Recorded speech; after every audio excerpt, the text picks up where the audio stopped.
In the 2 years that I've been running Sim Racing Paddock, I have wanted to do a Q&A with the community.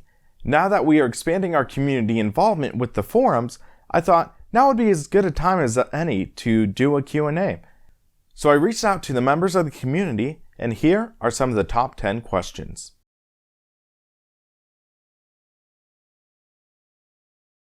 One of the great things about our hobby is it can also be used as a training tool for real-life drivers.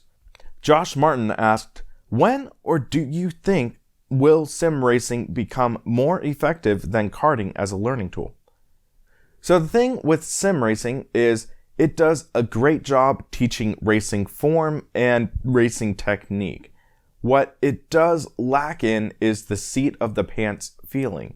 You aren't really going to feel the G-forces while driving. You're not going to feel the wind hitting you. You're not going to feel these elements. So while sim racing is a great training tool, I still feel that karting and other lower ends of motorsport, there are these real life situations that just simply can't be recreated in sim racing. Now, with motion rigs, you are able to recreate some G-forces, but at the same time, it's not going to be at the level of karting, which you can feel 2, even up to 3 Gs, depending on the kart you're racing.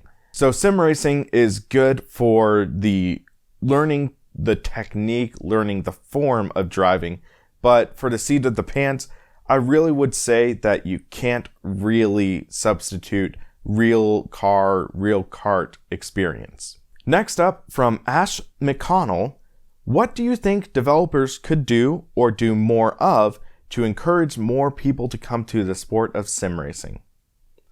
Now, what I would say is the simplest thing that can be done is letting people know that they're out there. With iRacing, they're doing a solid job with marketing. They are partnering up with companies. They're promoting themselves. You're even seeing that with Forza Motorsport with their DLC partnering with magazines and other affiliations. Now, look at R Factor 2. We are seeing something like that with the FIA Formula E Championship that is bringing more awareness to that title. Assetto Corsa is partnering with Porsche, Sparco, different manufacturers like that. So they are doing pretty well at bringing more exposure. But also on the flip side, we need to make sure that the titles have some good polish to it. When I am seeing a lot of members of the community check out a sim and they're saying, oh wow, this is unpolished, this is very rough around the edges, and they'll quickly go off to the next title. And we need to make sure that we are welcoming of the community as well. And that is what can really bring in new racers. Our next question comes from John Hill, and he asks, what motivates people to do sim racing shows or shows that pertain to a certain hobby? Now, I can't speak for other racing YouTubers or other people running their own media sites, but for me, what it ultimately came down to was I was wanting to share my vision for sim racing with the world. And I feel I am doing an okay job with that, but ultimately in my heart, I was wanting to create a community. I was wanting to bring people together in enjoyment of this virtual racing that we enjoy so much. Our next question comes from the head of Studio 397, Marcel Offermans. He says, we've come such a long way the past 20 years, which featured racing titles such as the first Gran Turismo and NASCAR Racing 2. How do you think sim racing and the world of real racing will look like 20 years from now? Well, in the real racing world, we're going to see a major shift from the gasoline-powered cars to the electric-powered cars. And I know that will likely be quite controversial among the community, and seeing that, we're going to have a lot to sort of lament. And I believe sim racing is going to be almost a sort of a renaissance of our favorite gasoline-powered cars. We're going to look back at, say, the 1979 Formula One season We're going to look back at the golden age of NASCAR. We're going to look back at even the V12 powered Formula One cars. And we are going to see these highlighted in our hobby. And I believe that will be a major turning point in sim racing when we are able to simulate series that have gone by the wayside. Now, in terms of the sim racing world, we are going to see more technical advancements as computers get more and more powerful. We're going to see advancements in soft body physics. I believe we're going to see a damage engine similar to BeamNG Drive becoming a mainstream damage engine in racing sims. We're going to see these titles get closer and closer and closer to real life racing. And now a question from Jason Jacoby. He asks, what is your favorite paint scheme in all of motorsports? Now, I think there is a beauty in simplicity, and call me old-fashioned, but I really like a lot of the paint schemes in classic Formula One cars. Now, one that really pops to mind is the Lotus 72. That black and gold trim really accentuates the car. It almost gives it a Tron-like vibe. That, in my opinion, looked pretty cool. And I think that is one of the most understatedly beautiful cars in all of motorsport. Here's a question from Bill Marsh. Now, despite him having the same name as me, there's no relation whatsoever. So it was a funny coincidence.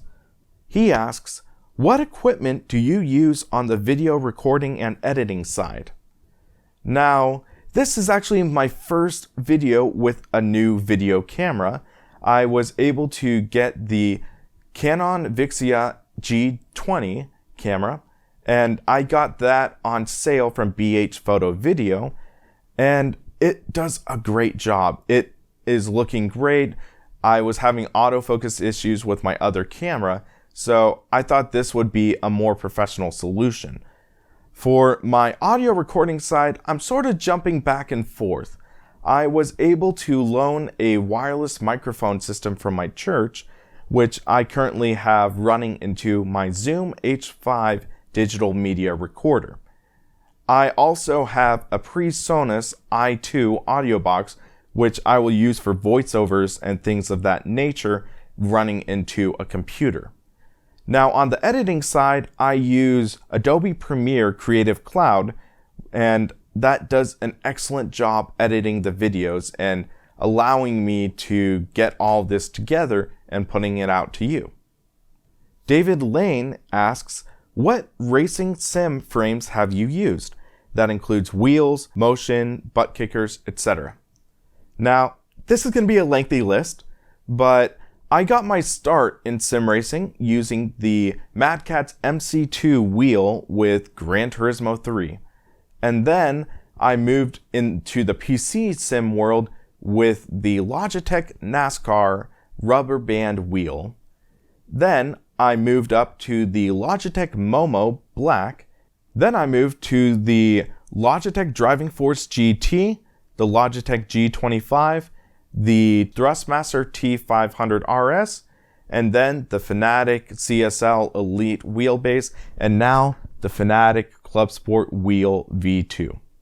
So those are what I've used on the wheel side.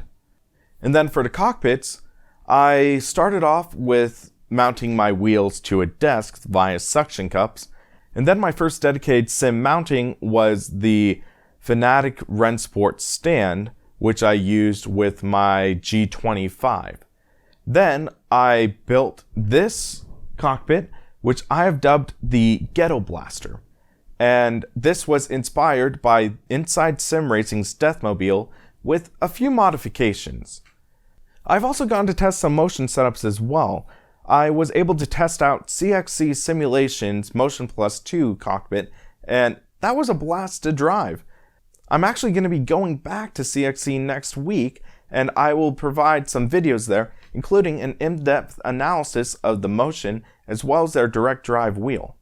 In addition, in the coming months, I will actually be getting my first cockpit to review, so keep your eyes peeled on the YouTube channel and that will be coming out in the near future.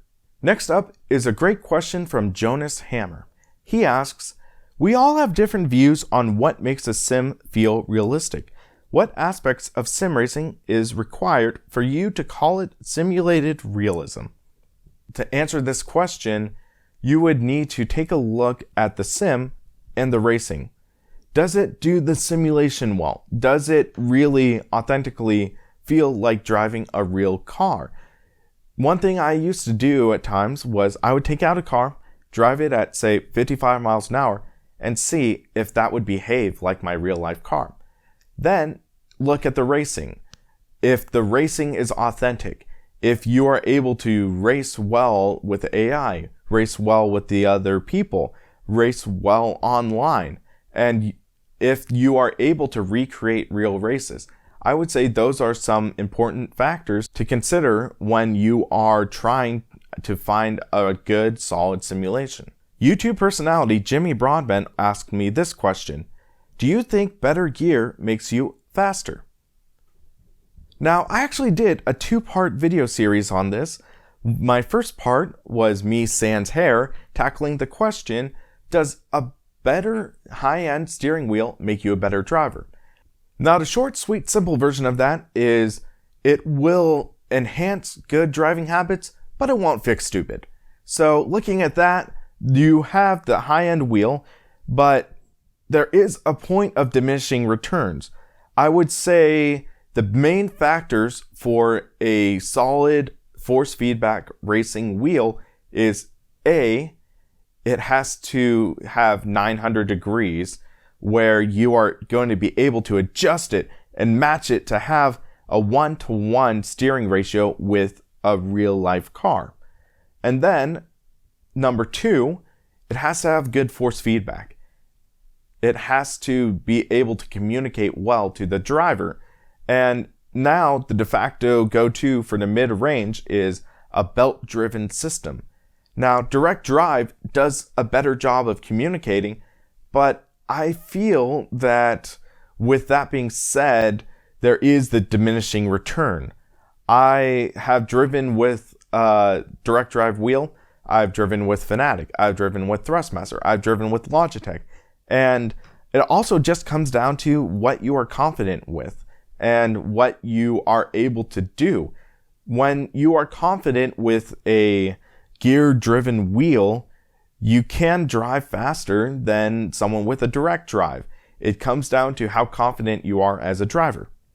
Our last question comes from noted iRacer Ray Alfala. He asks, where do I see Sim Racing Paddock in 5 years? Now, my goal for Sim Racing Paddock is, as mentioned before in my other videos, to bring a community together, to bring these racers together and an enjoyment of sim racing as a whole. So I would love to see the community thriving. I would love to see the forums bustling. I would love to see people discussing about their race, about strategy. I would love to see veterans instructing newer drivers in how to race, how to drive effectively, and things of that nature. I would like to see some more people join the SRP team. I would like to maybe see some riders on the team sharing their own opinion. I would like to see more people bringing videos to the community. So time will tell and see where the site will be in 5 years, but I will say the future is looking bright. I would like to thank all of these guys who asked questions for their contribution, and I hope you guys liked my answers. And I'd like to hear some more from you. If I get enough questions, maybe I'll do a part 2 soon. And I would like to see you guys join the Sim Racing Paddock community. Check out our forums, check out our Facebook, subscribe and like, and just have a good time. And I want to thank all of you for being part of the SRP family and for helping bring us to where we are today. For the Sim Racing Paddock, I'm William Marsh, and you have a great day.